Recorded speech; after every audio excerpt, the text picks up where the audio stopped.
tous, j'espère que vous allez bien. Aujourd'hui, on a décidé de vous parler du harcèlement scolaire.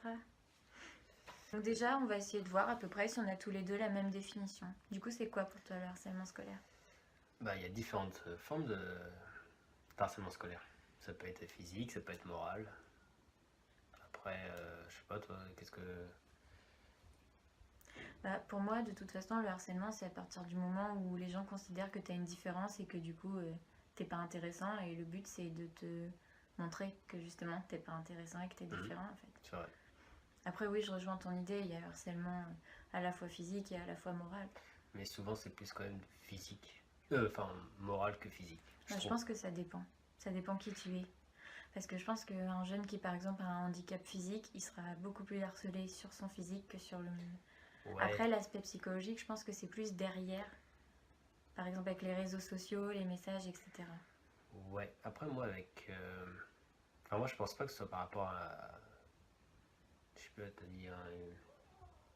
Un handicap. Un handicap. Je pense pas que ce soit plus forcément basé là-dessus. Ça peut être... moi, souvent, tout ce que j'ai vu en tant qu'harcèlement, c'était pas forcément lié à un handicap, c'était une personne différente, qui reste plus dans son coin, qui est différent des autres, pas forcément physiquement, mais C'est-à-dire, si tu devais donner un cas concret, là, t'en as un qui te viendrait à l'esprit? Soit que t'as vécu toi, qu'on t'a harcelé toi, ou alors que tu as vu quelqu'un se faire harceler. quand on est dans le monde scolaire,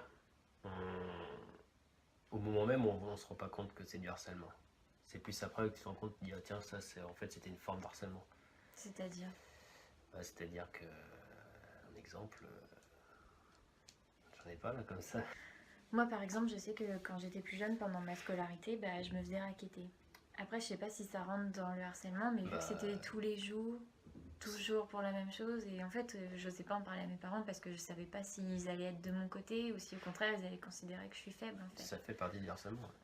Moi, je sais, j'en suis pas fier, hein, mais j'ai été de ce côté-là, c'est-à-dire de racketter une personne.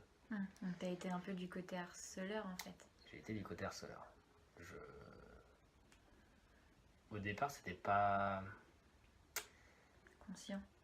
Non, c'est même pas ça, En fait, c'était une histoire un peu... C'était une personne qui se faisait vraiment, on va dire, maltraiter quand même, par les autres. C'est-à-dire? Il se prenait des coups. Il se prenait des coups, il se prenait plein d'insultes. Et un jour, j'étais pas tout seul, il nous voit et il nous a proposé au départ de nous payer pour, on va dire, le défendre. Le défendre, plus ou moins, parce que en fait, nous, on connaissait beaucoup de monde et du coup, s'il était avec nous, il s'y aurait pas touché. Du coup, on a dit oui. Et c'était pas grand chose ce qu'il nous donnait, mais après, on se servait nous-mêmes. On prenait son portefeuille, on se servait nous-mêmes, on prenait ce qu'on avait envie. À un moment donné, il en avait marre aussi. Et bon, il est venu nous chercher, mais après, nous, du coup, on en a profité, quoi. En fait, vous avez profité de sa faiblesse. Donc, Ouais. d'un autre côté, vous le protégiez des harceleurs, mais vous-même, vous êtes devenu On leur harceleur. Quelque part, ouais. Et comment t'as pris conscience de ça, en fait? Après? Ou vraiment longtemps Non, tout de suite après, parce que quand il était se plaindre, on n'avait pas trop de choix, quoi. Ouais, mais s'il avait pas été se plaindre, t'aurais pris conscience que t'étais en train d'harceler, en fait, ce jeune. Oui, à ce moment-là, ouais. Je m'en rendais compte.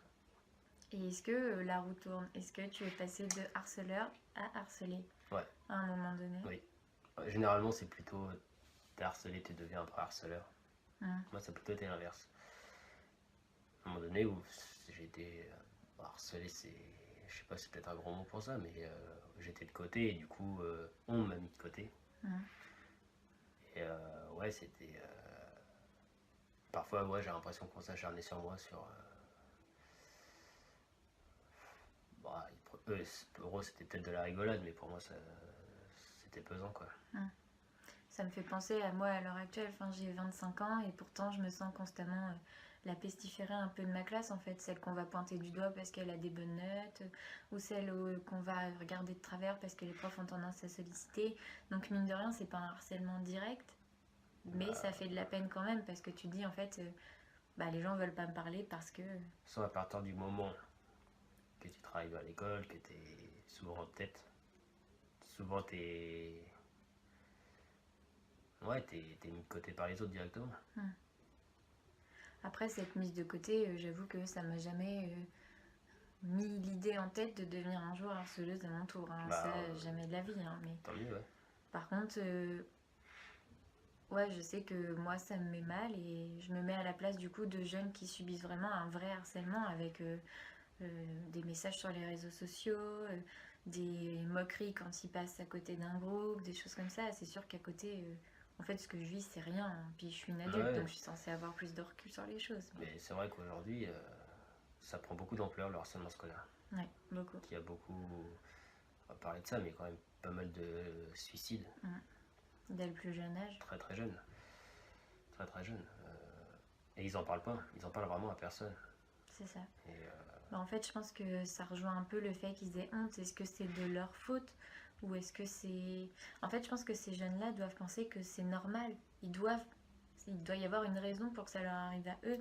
Et je pense que c'est ce qui les pousse à ne pas en parler, en fait. La peur que les autres leur disent, faut pas faire ça, faut pas les laisser faire. Pourquoi tu réponds pas ? C'est facile à dire, mais... C'est ça.